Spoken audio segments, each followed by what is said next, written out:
Hello. Welcome. We have the beginner's guide here, a game that's been recommended to me over and over and over and over now. Things like that. I'm looking very forward to this. I picked it up. One moment here. Over and over and over and over now. Aha! Fix that problem. Anyway, it's been recommended to me over and over and over again. Basically, the premise was like, it's a 90-minute game, gives you 90 hours of thought. So, and that being, of course, right up my alley. Here we are. So if you don't know anything about this game, one of the main things to actually know about it is that it's by the same person. Well, I think same person, same company, same group of people.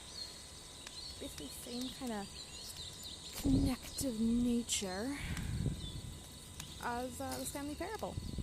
Yeah, isn't that awesome? It's so awesome. So I'm just getting some last minute stuff in order for my desk here that's around me, moving a few little things out of the way. Big pack of USB sticks. I have a lot of those. Plenty enough. And getting my tea and bagel, because it's about 12 something here in cold Canada land. Okay, not that cold, but still. I'm going to pretend like it's freezing up here just because that would be funny, but it's really not actually. I'm snug and warm in a cozy house here. So you know what? With that all in tone, the beginner's guide, this is my first playthrough of it. I was told to record it and stream it and all that stuff for a first playthrough. Let's do this.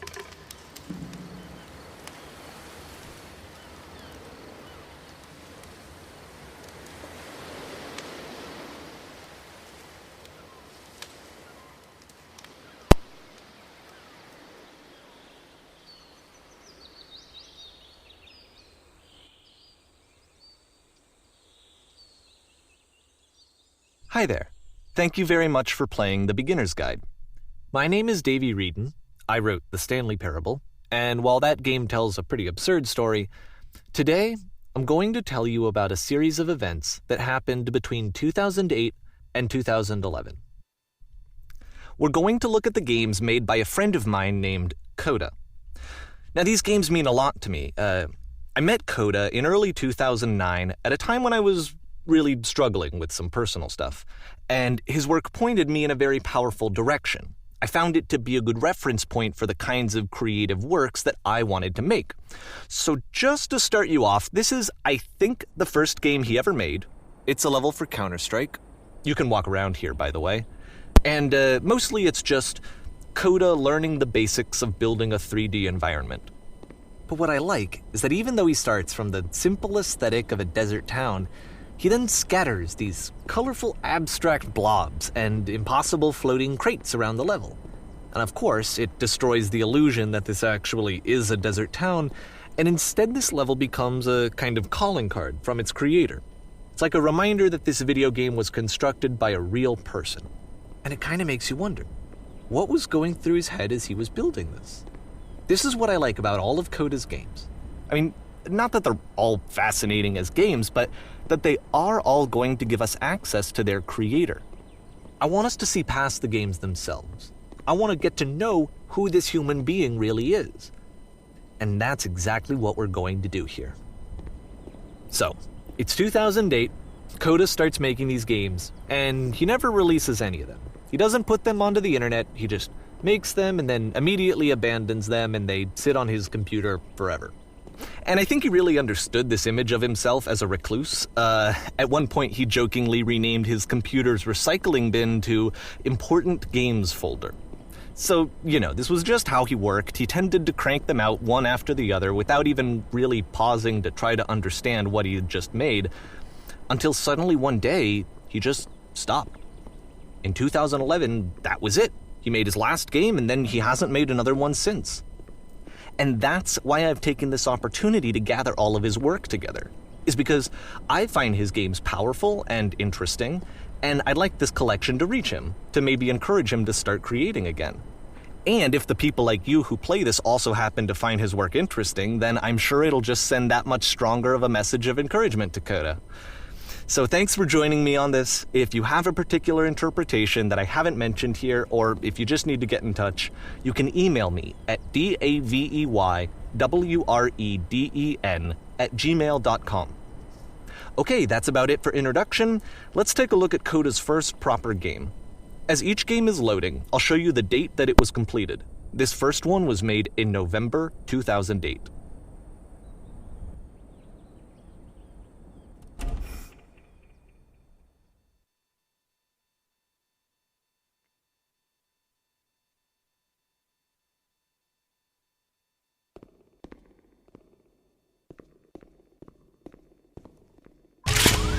Warning. Whisper machine active. Shift destruction imminent. This game is called Escape from Whisper, and it's one of the more generic games you'll see from Coda.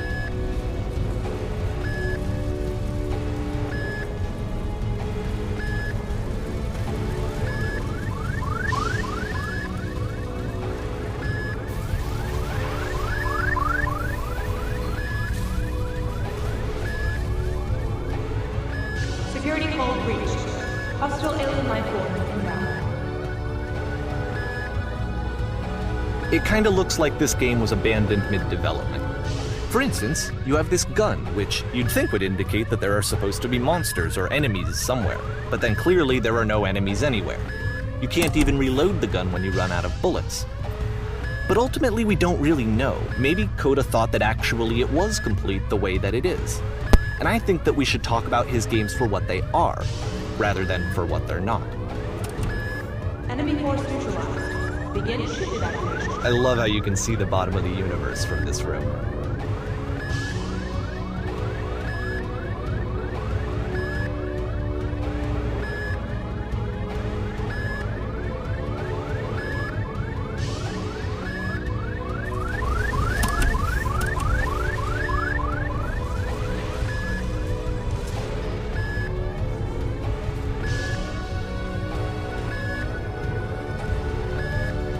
Apparently, this space station has a labyrinth on it.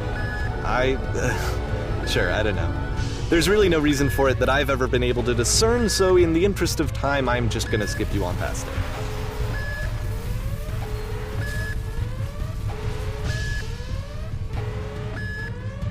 Or, if you'd really like to solve the labyrinth, you're welcome to do that too.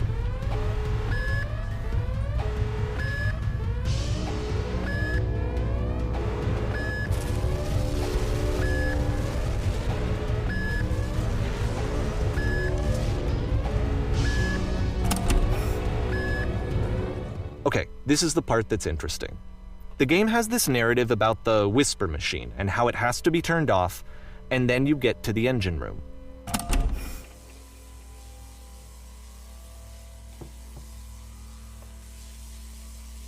Hey, you there, in the engine room. You could save us all. That beam is powering the Whisper machine. We could disrupt it by introducing a great enough heat signature.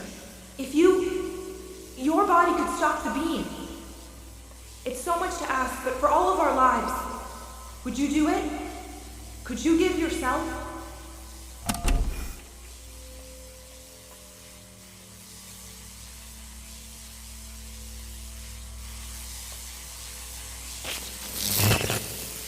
Let me pause here for a second. What you just experienced, stepping into the beam and then dying, is probably what Coda had initially intended when he was developing this level. But when he first compiles and plays it, something goes wrong. There's a bug somewhere. And this is what happens instead.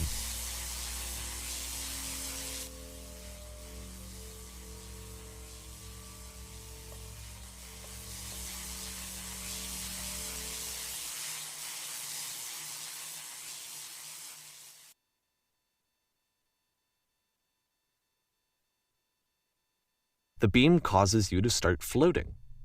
And this is an important moment for him. Because yes, this is technically a glitch, but Coda identifies something human about it, like how small it makes you feel in the face of this larger chaotic system.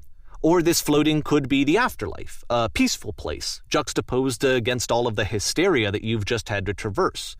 I don't even know. I have no idea what he was thinking, but what's clear is that after making this, something lodges itself in his brain. He wants to do more of these really weird and experimental designs.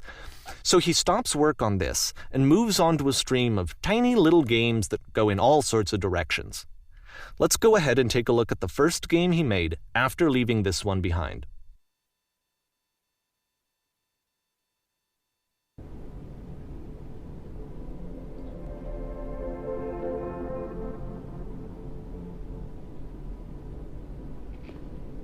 Yup, in this game you can only walk backwards.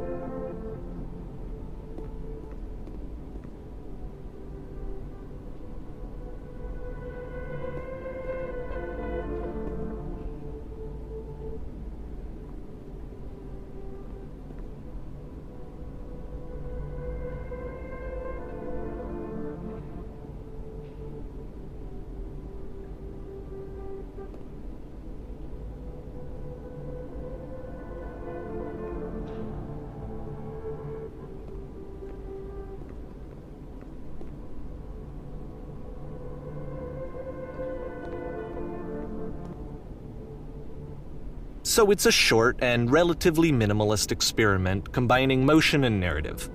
It is less advanced than the previous game, but actually it seems to be more focused, more complete. Code is trying to give it a unique voice rather than simply basing it on a pre-existing trope.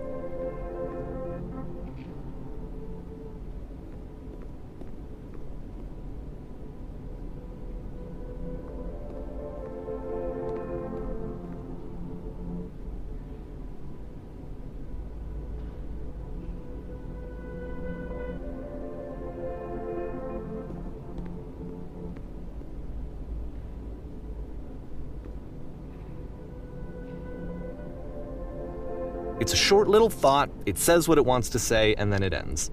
Didn't need anything more than that. Which to me is why it works, because it gets out quick. Okay, next one.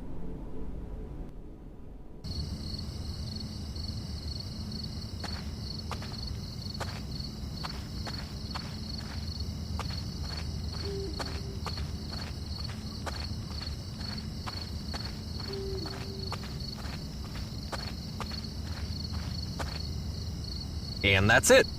Okay, the meaning of this game won't be clear just yet. Please be patient with me for a few more games, and I promise you'll see what makes it interesting.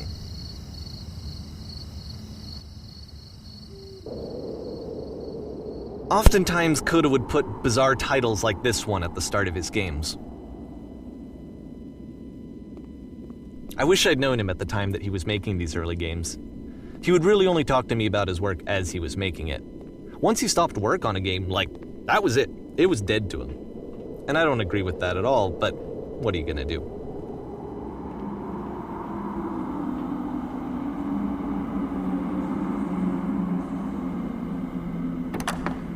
Once you've been slowed to an absolute crawl, the door at the top of the stairs opens.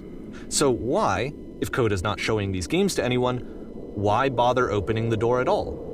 Well, to show you, I'm modifying the game here so that when you press enter, it'll bring you back up to full speed so you can enter the door for yourself.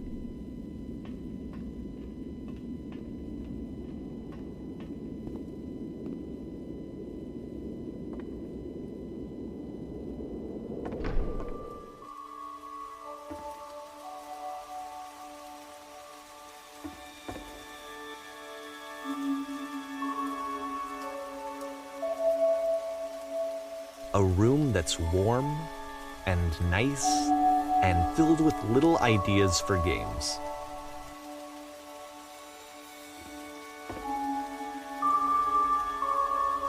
Coda would often tell me that he didn't mind if people thought of him as cold or distant. He said that he knew that he was actually a vibrant and compassionate person, but that it takes time to really see that. It can be a very slow climb to get there.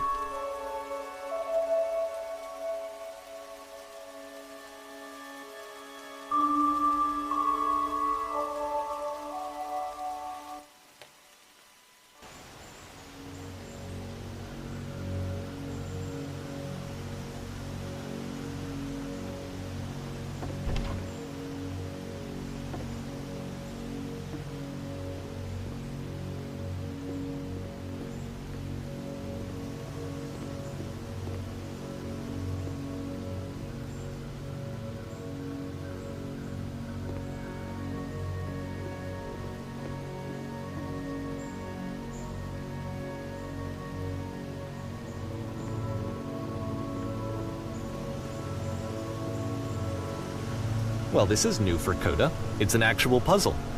Go ahead and see if you can solve it.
Don't forget that solution, because we're going to see this puzzle again soon.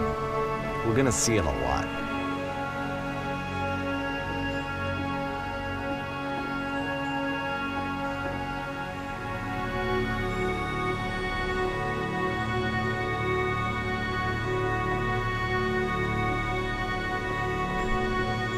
So that seems to be it, right?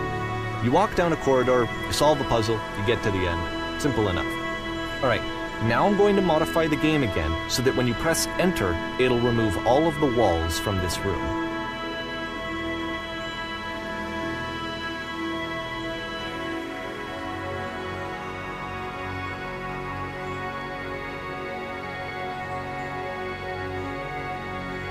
How about that? There was more to it than we had any way of knowing. I actually find it funny that this game comes after the Stairs game, since they essentially convey the opposite idea.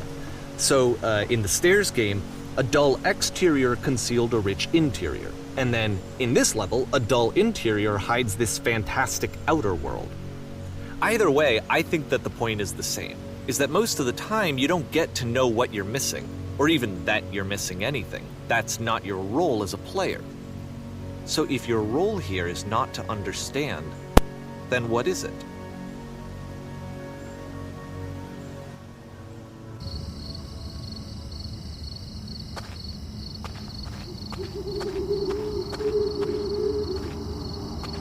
Aha! So, this, combined with the entering game from earlier, tells us that Coda believes his games are connected somehow. It could even be that the Stairs game and the puzzle game are literally connected in between this and the entering game.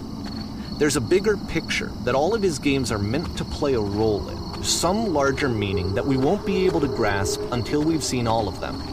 And once we have, we can step back and start to understand what exactly that bigger picture is.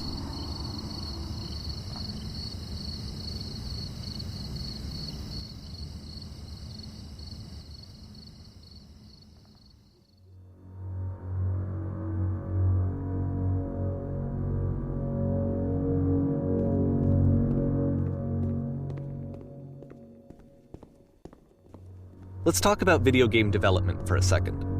Every video game runs on what's called an engine, which determines what the game can and cannot do. So in other words, the engine is a set of tools for game development.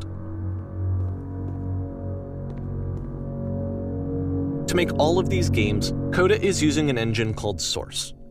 Like all engines, Source has certain things that it does well, and it has certain things that it does poorly. One of the things that it does very well is boxy linear corridors. That's why so many of Coda's games are set in these large, flat, empty rooms, is just because he's working with what the engine does well. The tools available to the creator shape what kinds of creative work they're going to end up making. You might consider paying attention to the architecture in Coda's games to notice how they seem to stem from an engine that's very good at producing linear, boxy corridors.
prison. Funny enough, in Coda's original design, the doors stayed shut for a full hour before letting you go.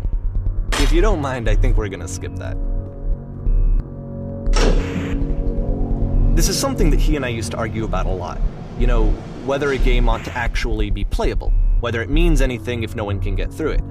And I would always defend that, you know, all this work goes into the game, why not make it playable and accessible?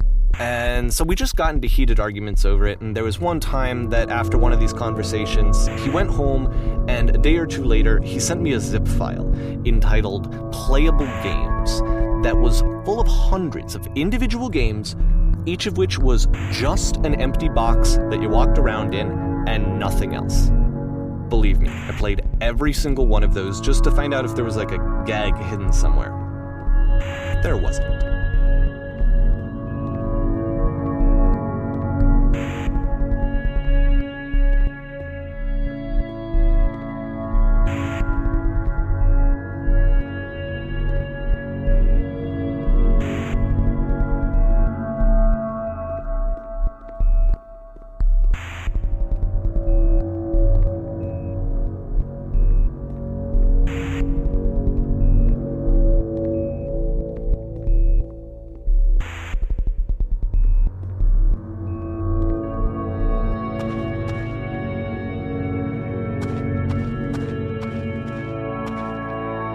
It's the puzzle again, with the exact same solution as the last time.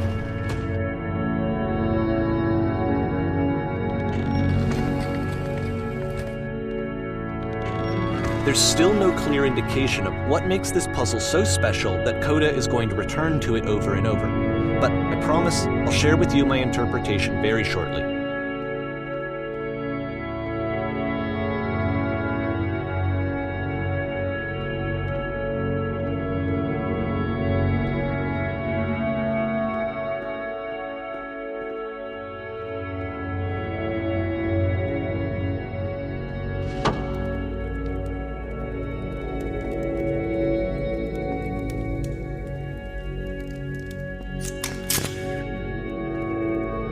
Here, Coda begins using a kind of dialogue system that he fashioned out of the engine's chat capabilities.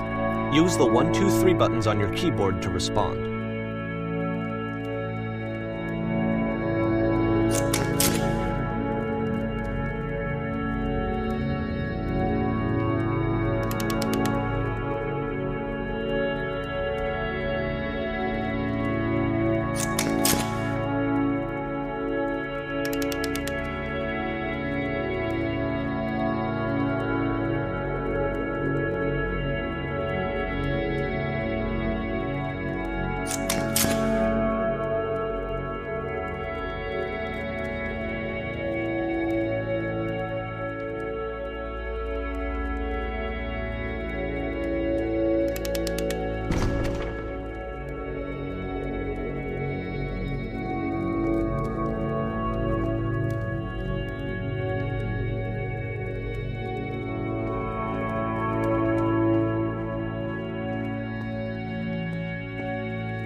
And so we make one last descent down to the final floor of the level.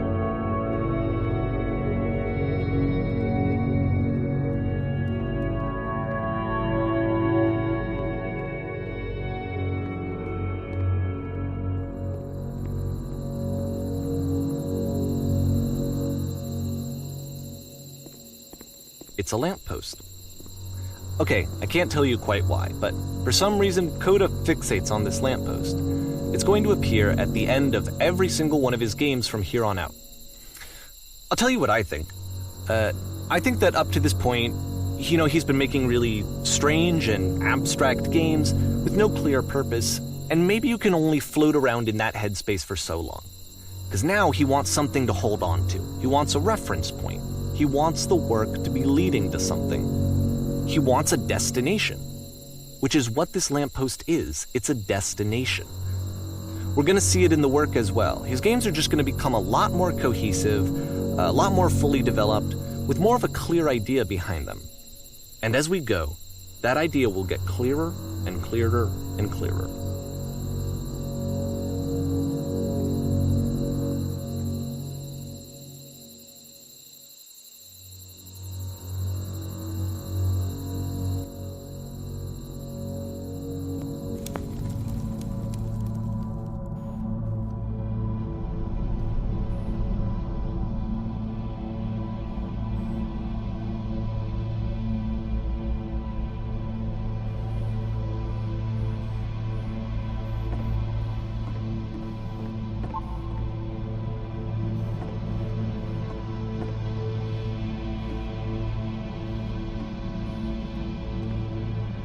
So first off, I'm sure you can deduce this, but this game is not connected to the internet.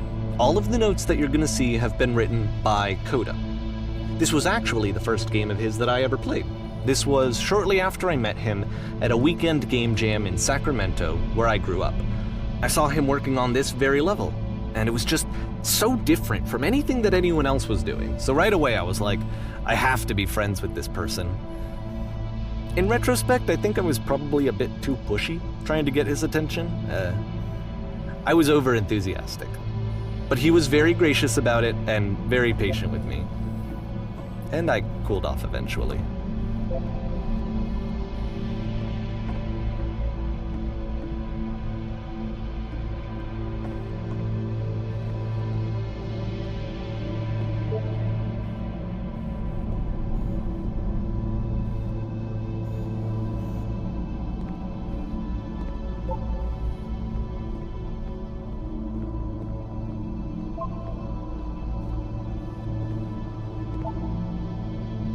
Feel free to skip over any of these notes if they're not doing anything for you. Nothing extra is going to happen if you read all of them. Either way, to me they convey a sense of loneliness.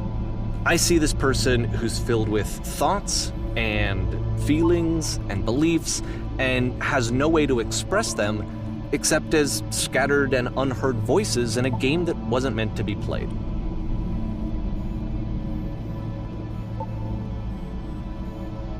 But it's ironic, isn't it, that in playing this game and seeing how alone Coda often felt, that we get to know him better and actually kind of connect with him. And I have to be honest with you, this idea is really seductive to me, that I could just play someone's game and see the voices in their head and get to know them better and have to do less of the messy in-person socializing. I could just get to know you through your work. I think this is why I always liked Coda's games so much, is because it felt like they let me have that connection. I felt as though he was inviting me personally into his world. And then I feel less lonely too.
At the end of this level, we're going to see the puzzle again.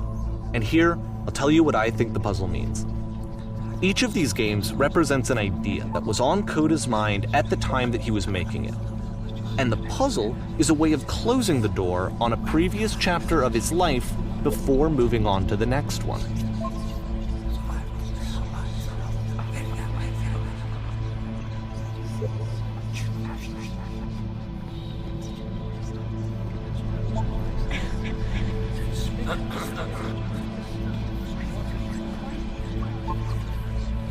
In each of his games, after exploring a theme that, he might find difficult, Coda can then place this puzzle that he knows has a reliable solution, he understands exactly how it works, and so it gives him a simple mechanism for moving on.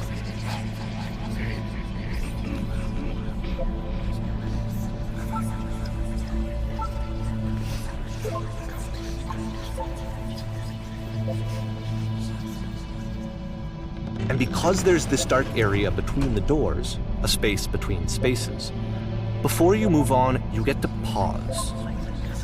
Just for a moment, a few seconds to reflect on and let go of the events that led you here. To step back and connect the pieces together. To grasp at that elusive bigger picture.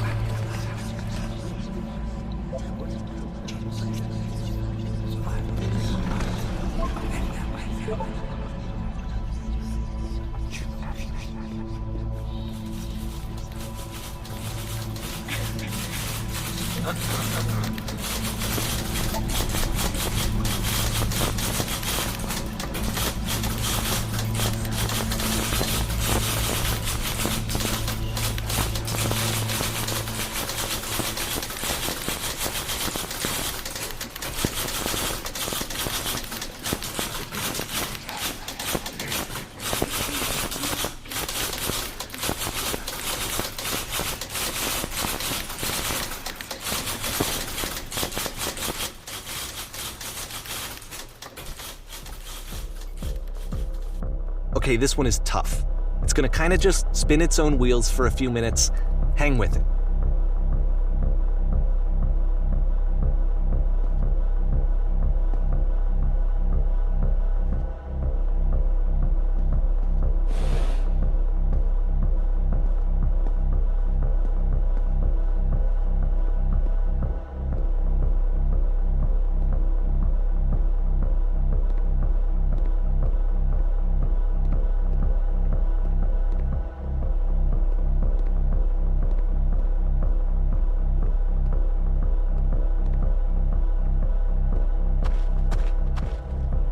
See, like, this is it.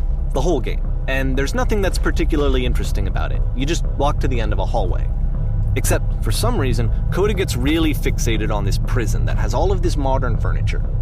And I don't know why, but he decides he needs to revisit this prison. He's gonna start over, use the same assets, turn it into something else. Okay, cool. Here's version 2.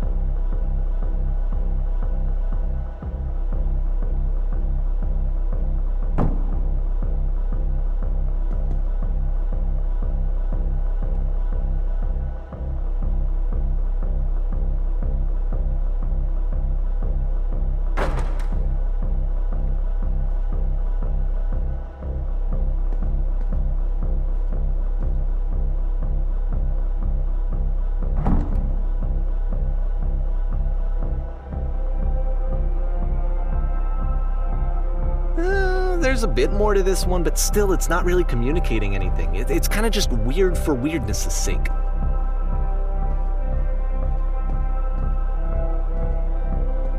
So okay, he throws it out and starts over. This time he comes at the prison idea from a different direction.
Okay, this one is tough.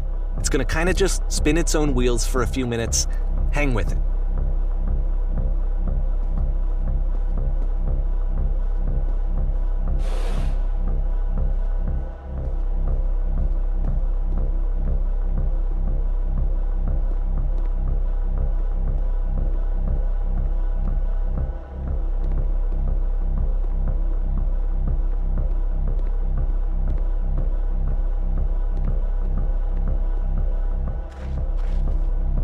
See, like, this is it.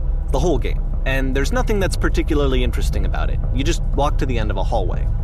Except, for some reason, Coda gets really fixated on this prison that has all of this modern furniture. And I don't know why, but he decides he needs to revisit this prison. He's gonna start over, use the same assets, turn it into something else. Okay, cool. Here's version 2.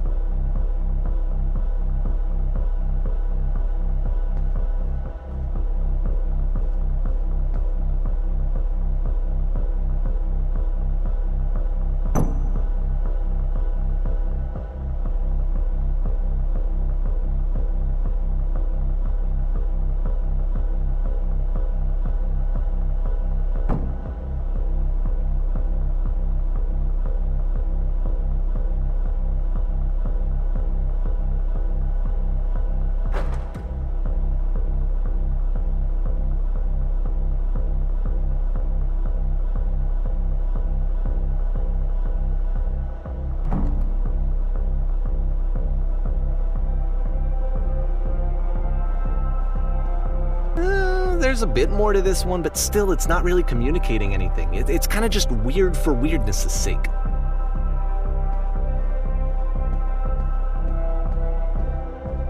So okay, he throws it out and starts over. This time he comes at the prison idea from a different direction.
And of course, now the table is gone and you can't begin the chain of events to escape. Here's a version where there are no bars, but you can't actually get to the well. And then a version where the inside of the prison is the outside and the outside is the inside. Let me just blink you real quick through a few more of these. I mean, he really unloaded on this prison idea. There's nearly a dozen of them. Personally, I think it's awful to watch this, to see a person basically unraveling through their work. And for what? Like, at what point do you just go, maybe there are game ideas other than this prison that I could be working on? But Coda doesn't have that voice telling you to stop, that particular mechanism of defense against yourself. Without it, you just spiral. And so he keeps going and going and going and going and going, and then he hits on something. And he likes it. And that's it. He's done. He stops making prisons. This is the very last version of the prison game that he created, and the reason I think it works is that the prison is not actually in it.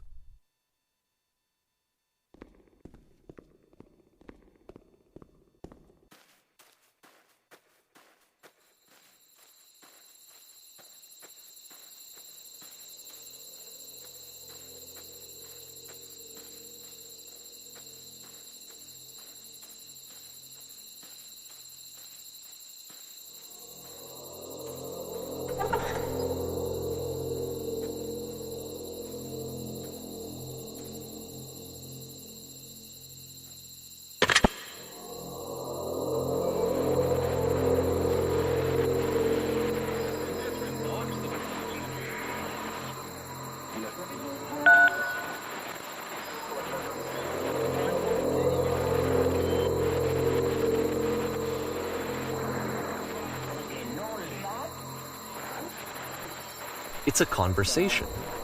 And so this is what Coda wants, is to be able to talk to someone, to share what's on his mind, and to get some good advice from someone who knows. But the irony is that even in this scenario, you're still talking to yourself. You know, all of these games so far are Coda talking to himself.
I can see why he considers this a fitting conclusion to the prison games.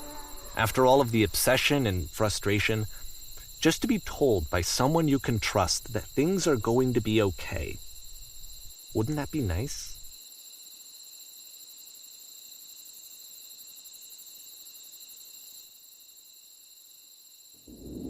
So what would it look like if Coda wanted to make a game about talking to someone other than himself?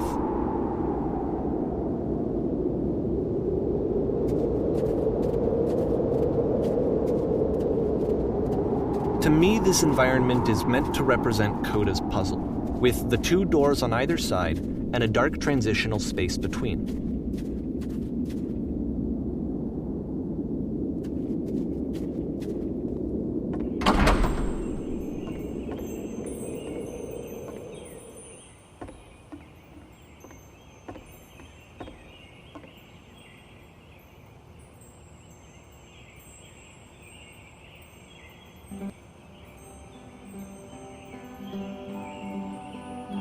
You'll notice that the quality of the art is a step up from previous games, including this new and improved chat system, which he started using from this point on. From here on out, he begins putting much more effort into the visual polish of his work, and this particular game took 2 months to create as a result.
After the intense set of prison games, this house cleaning level almost feels like cleansing. It's the moment after a particularly difficult or traumatic experience where you just need to let it sit and digest inside of you, and eventually cohere into something meaningful.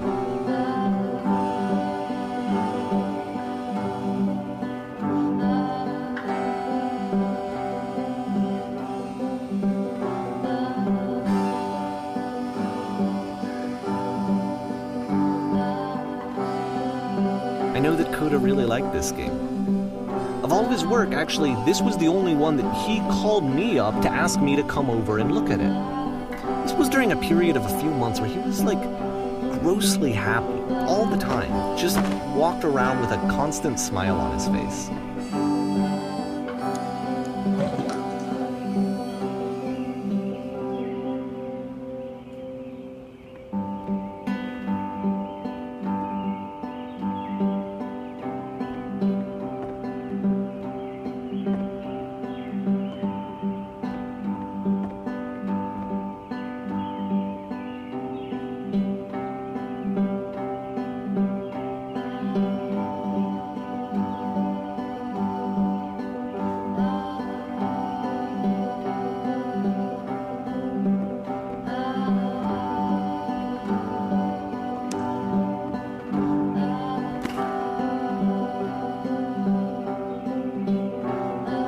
I'm glad he made this. I'm glad he found some peace.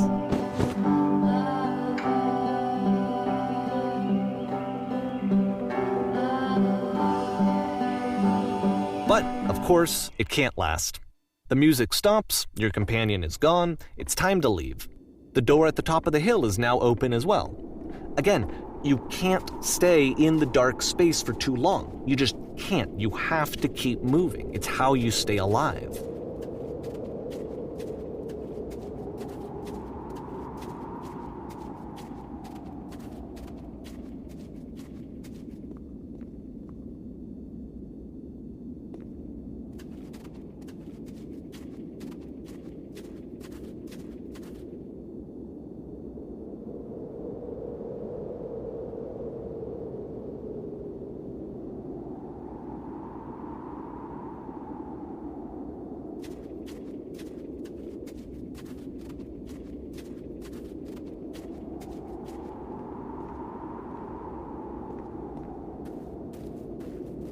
Which is the whole point of the puzzle doors, right?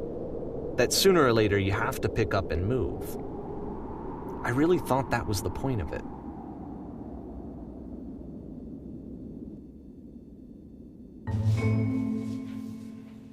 This one gets a bit goofy.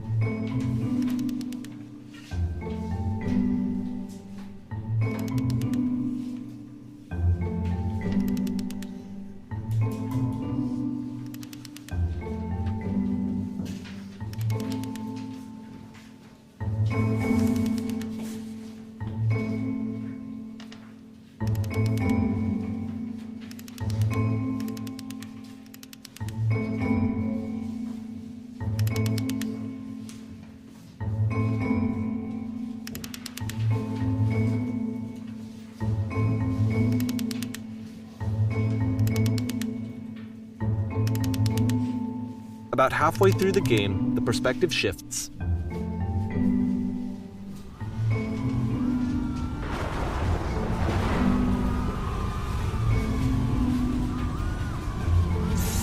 And you play as the teacher. And suddenly, you discover that your teacher is just as bigoted and afraid as you are.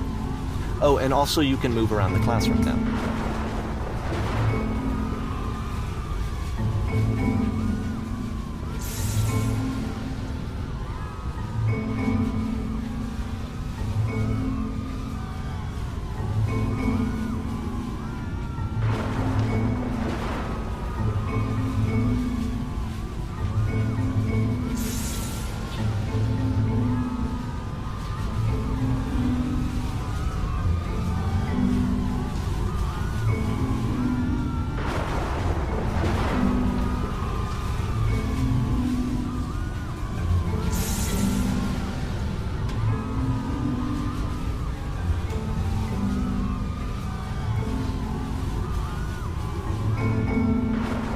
I fell pretty hard for this one. I feel like it's one of the most relatable experiences that you can have. To assume that some other person is perfect and totally fulfilled in every way, and completely miss all of the little flaws that make them painfully human. I think about this game a lot these days.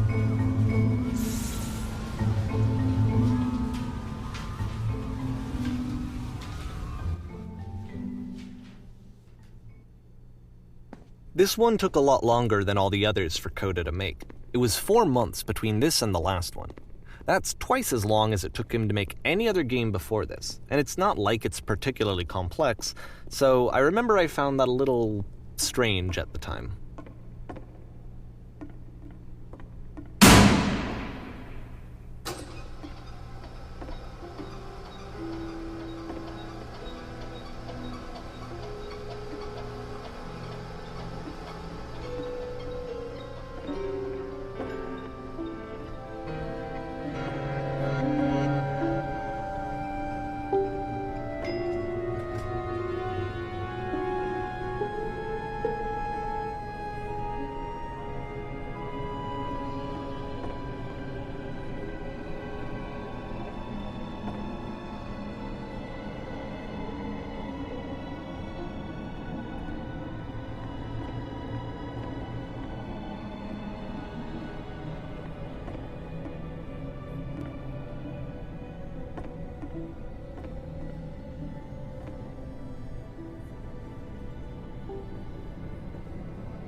The game ends with this eerie premonition of what's going to happen next in Coda's life. The solution to social anxiety, to fears of having to perform and having to chase success, the answer for Coda is to withdraw, to hide himself away. Which is what leads to scenarios like the stairs that slowed you down several games ago, where it just becomes harder and harder to access Coda's inner landscape because he keeps retreating. He just keeps backing away from possible connections to anyone other than himself. And to be honest, I didn't consider it very healthy when I first played this game. You know, it looked to me like he was trying to justify the idea of just disconnecting yourself from the world. And that wasn't what I wanted for him or for his games. Because I feel like a lot of his games are inviting me to connect with this person, to bring him closer. But what can you do? After this, Coda went off and took another 5 months to make a new game.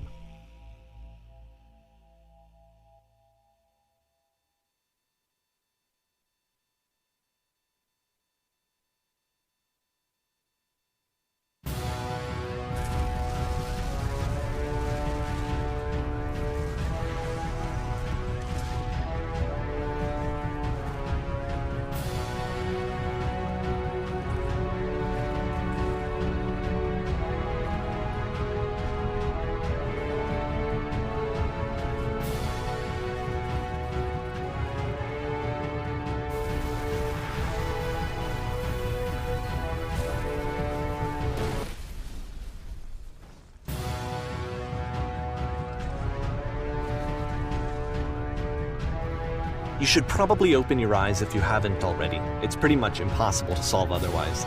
And there is a solution, by the way.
Like I said, I was getting concerned.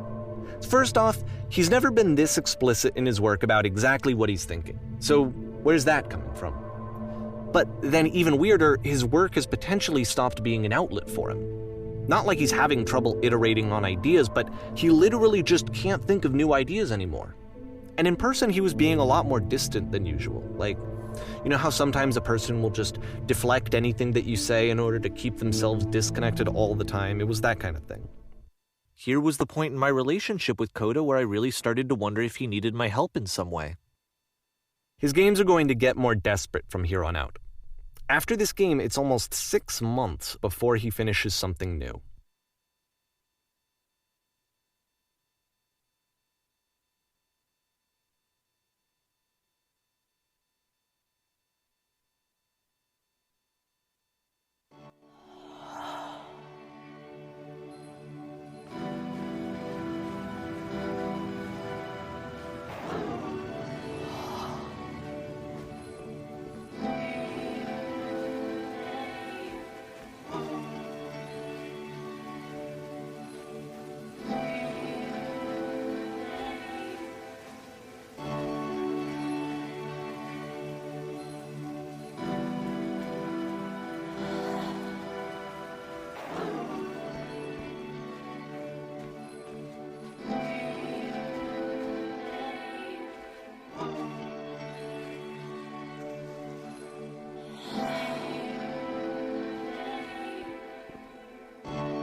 if the last game featured Coda talking explicitly about his creative frustrations, this one turns it up to 11. Now, put yourself in my shoes playing this. Here's a friend whose work is exhibiting signs of struggle, frustration, anxiety, depression, even. And yet, still, he keeps making games. He keeps throwing himself into the grinder even when he clearly doesn't have the energy for it anymore. Why? What is it for? Because from my perspective at the time and just what I knew of him, this was a result of how isolated he was. He was in his own little bubble, just sitting at his computer all day, not really showing these games to anyone, not releasing them onto the internet, and so he didn't have anyone outside of himself to connect with. He had no outlet to ground himself on.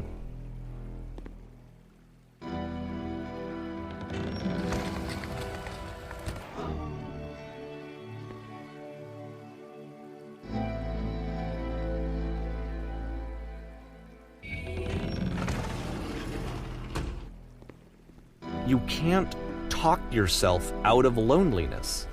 It doesn't work that way. You can't be the one writing both the questions and the answers. Then there's no movement. Then there's no circulation. If all of your anxieties are being channeled into your work, then if the work ever fails, you have no backup and you're just going to crash.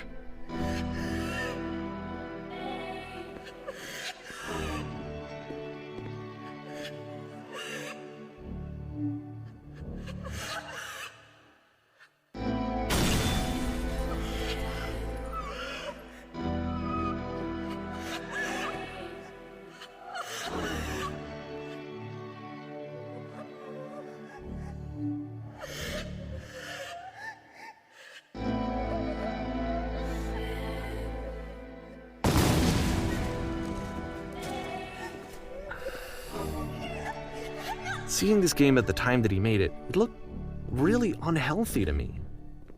I was watching him do this to himself, and I hated it. I hated seeing him so trapped. It's like, video games are not worth this amount of suffering. This is someone I really cared about. And I used to get so much joy out of seeing him create. For him to suddenly become angry and frustrated like this, it was the worst thing for me.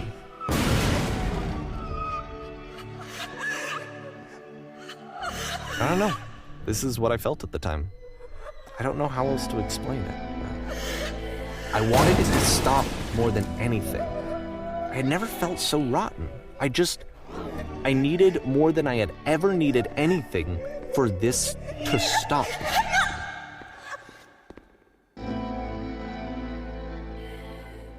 But it didn't stop. After finishing this one, Coda takes another 7 months and comes up with a new game.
And of course, it's the machine.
So now the work is becoming self-destructive. And I'll tell you, at the time that I first played this game, shortly after he made it, here's what I'm thinking to myself.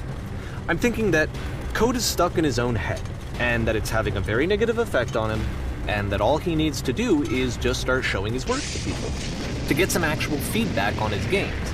It might get him out of isolation.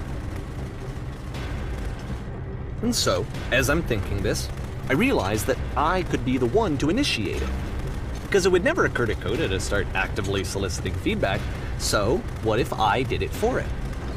If he could see the difference it would make to have more actual conversations with other human beings, would that bring him out of his mental spiral? Would it give him confidence in himself? Would it bring meaning back into his work?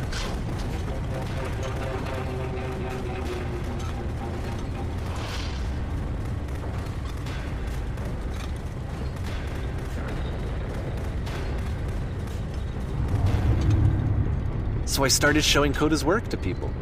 I took this one, and the islands which you just played, the theater, the notes, the house cleaning game, and some of the prison escape games. I brought them to people that I knew and trusted. I asked their opinions. And the great part is that they really loved his games. You know, the point of it all was just to give him some external reference point, but they genuinely loved his work. There was nothing for him to be afraid of.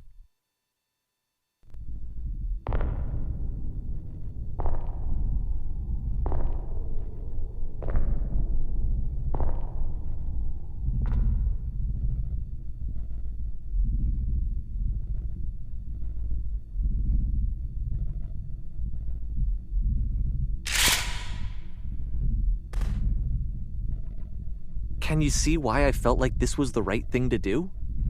Because it's the thing that I always feel like I need, to be told that my work is good, that I am good. When someone really connects with a thing that I've made, when they see themselves purely in my work, there's nothing that feels better. And I got to give that very same feeling to my friend. I did something... I really felt like I'd done something good, like I was a good person. I felt like there was a friend who was in trouble and was unhappy and maybe didn't like themselves, and I could fix it. If I could give him this gift, maybe I could fix the problem. When they told me how much they enjoyed his games, it was the best feeling. It was the absolute best feeling. It made me feel so happy. So beautifully, beautifully happy.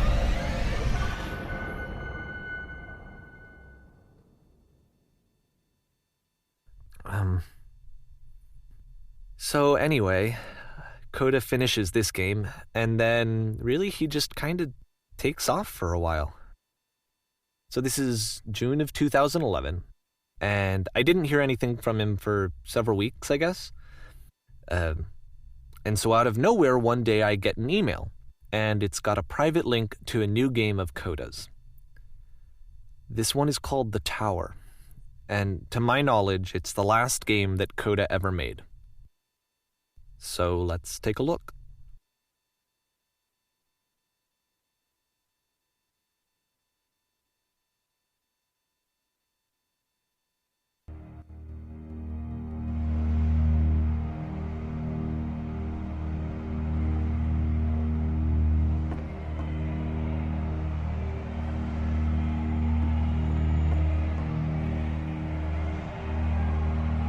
And this is where I have trouble saying anything meaningful about Coda's work. Because more than anything else, the tower just feels distant. It feels like it's trying to distance itself from the world. It's a very cold game.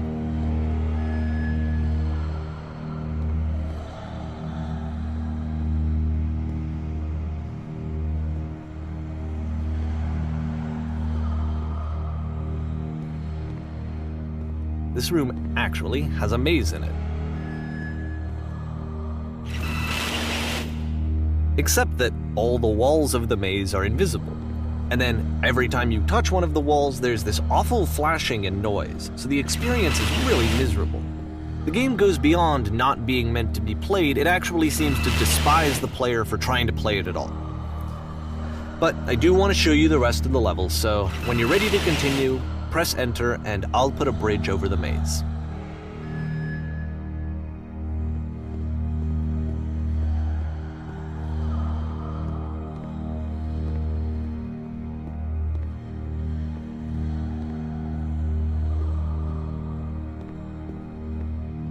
And to be fair, it's not like this is the first game that's needed some modification to be playable.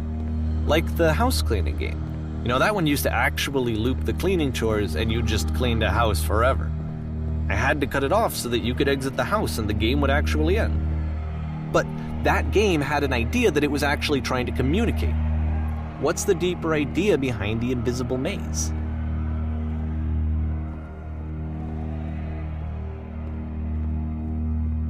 The only way past this challenge is to randomly guess the 6-digit code. Like the invisible maze, it's frustrating to me, because it's the opposite of everything else that Coda has made. It doesn't encourage thought or engagement. It doesn't ask anything of me, except a lot of my time. If I could have reached him during this time, then maybe I could have asked him, but I couldn't. I still don't really understand why this is here. I'll put the code on the ground for you here, though, so that we can move on.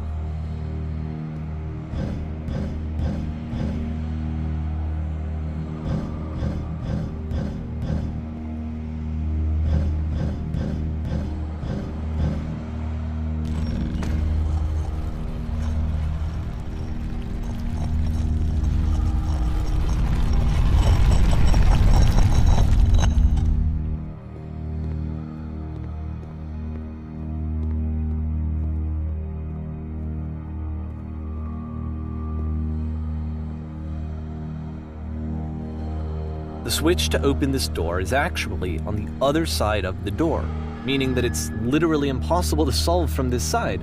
So even if you somehow brute forced your way through the first 2 challenges and you got to this point, there's actually just no way to progress. And it's scary for me, the idea of Coda cutting himself off entirely, just saying, you know, that's it, that's the end of the conversation, not giving me any way to fix the problem. I feel like a failure, I guess, when I can't fix the problem. But I can open this door for you, so let me do that. Was I a failure for not understanding this game? I mean, I don't know why I would be. It's not like everything needs to have a solution, but I feel it somehow. I feel like I failed, and I don't understand why. I remember, it's June of 2011. I'm playing this for the very first time, and as I'm playing, I'm thinking to myself, I don't know this person. I have no idea who this person is.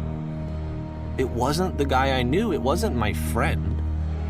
I had come to so many conclusions from looking at all of his work up to this point, and then suddenly none of them... I had been trying to, though. That was the thing. For years, I was trying to get to know him, to understand who he actually was and what he stood for. I asked him so many times to please just tell me what his games mean to him. I asked him please to tell me what the 3 dots mean. And he wouldn't.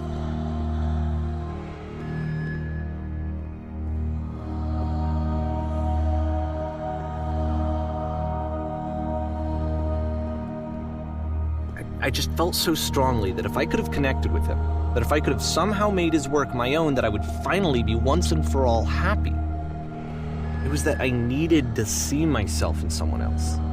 I needed to be someone other than me. But he stopped and left, and it felt somehow like I had failed.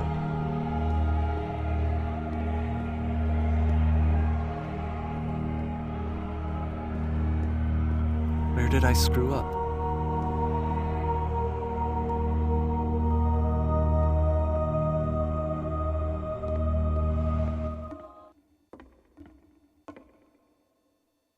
I'm the reason that you stopped making games, aren't I? It's because of what I did. I poisoned it for you.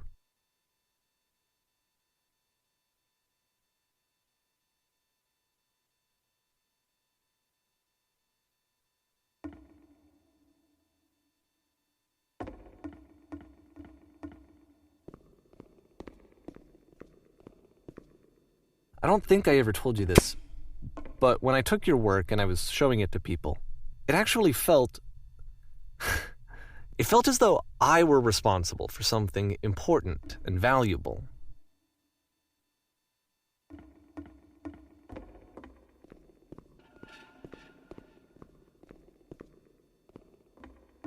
And the people who played them, they treated me like I was important. They really listened and cared about what I had to say. Even though I was showing your work, I felt good about myself. Finally. For a moment, while I had that, I liked myself.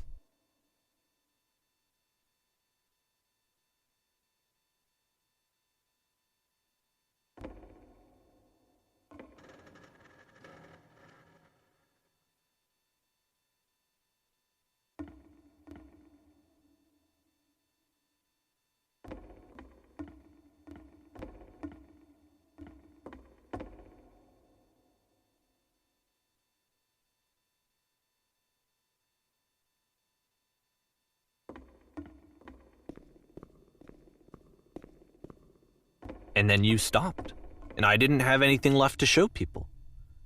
I just had to be with myself.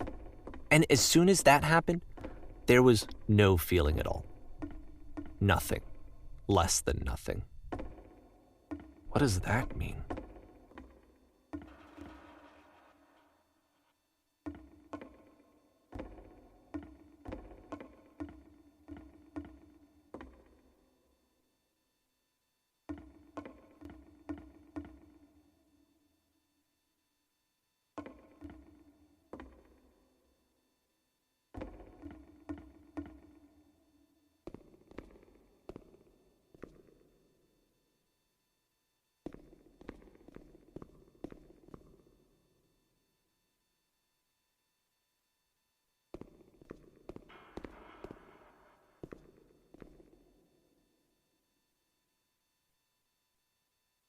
I'm afraid that I did something really stupid because I don't like myself.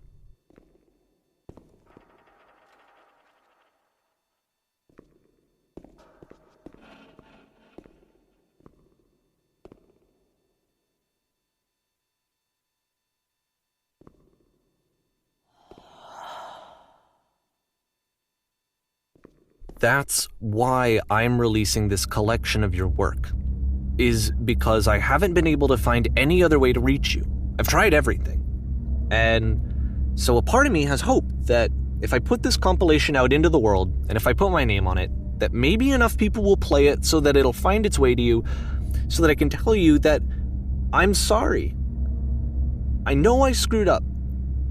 If I apologize to you truly and deeply, will you start making games again? Please, I need to feel okay with myself again. And I always felt okay as long as I had your work to see myself in. I mean, is something wrong with me? Because I know that I did an awful thing, and I'm doing it again right now. Like, I'm showing people your work, but I can't stop myself from doing it. That's how badly I need to feel something again, like I'm an addict. There has to be something wrong with me. Can I apologize? What if I tell you I was wrong? Will that work? Will that fix it? I don't know. I don't think it will, but there's nothing else that I can do. Just tell me what you want. I'm sorry. I'm sorry. Please, start making games again. Please help me. Please give me some of whatever it is that makes you complete. I want whatever that wholeness is that you just summoned out of nothing and you put into your work. You were complete in some way that I never was. And I want to know how to be a good person. I want to know how not to hate myself. Please. I'm fading, and all I want is to know that I'm going to be okay.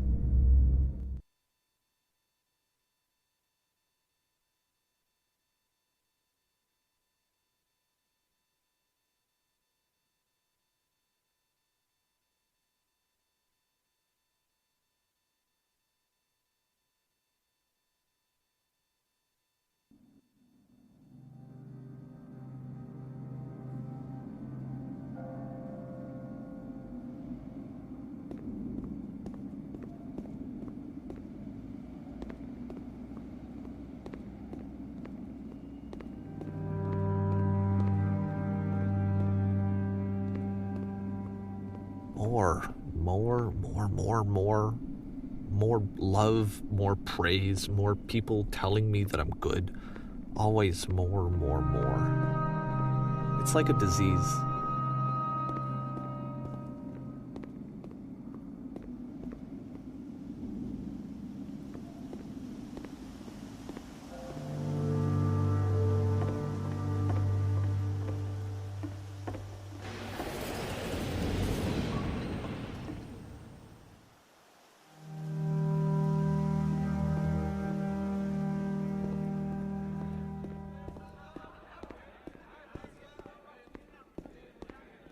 Solution. Solution. Solution.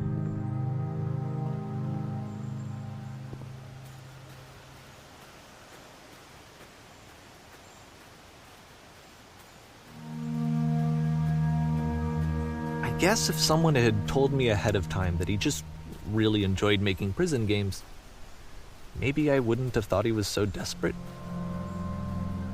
I wouldn't have told so many people that he was depressed. Maybe he just likes making prisons.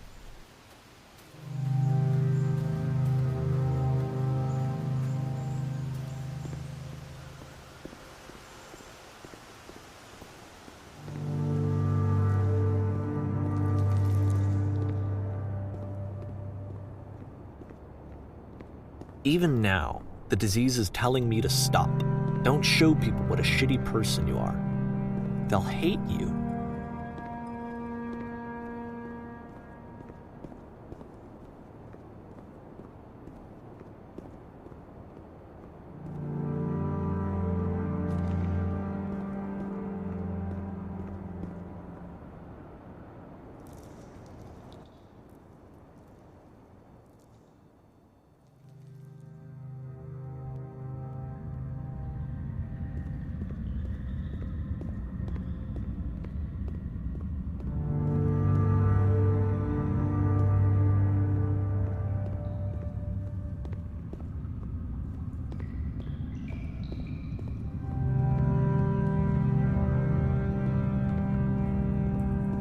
If I knew that my life depended on finding something to be driven by other than validation, what would that even be? It's strange, but the thought of not being driven by external validation is unthinkable. Like, I actually cannot conceive of what that would be like.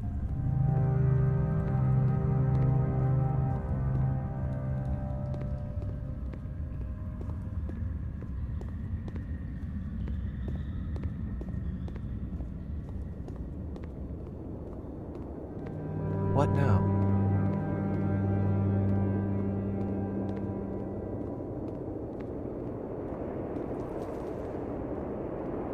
I think I need to go. And I'm sorry, because I know that I said that I would be here and I would walk you through this, but I'm starting to feel like I have a lot of work to do. I have a lot that I need to make up for, and so I'm just gonna... Okay.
came.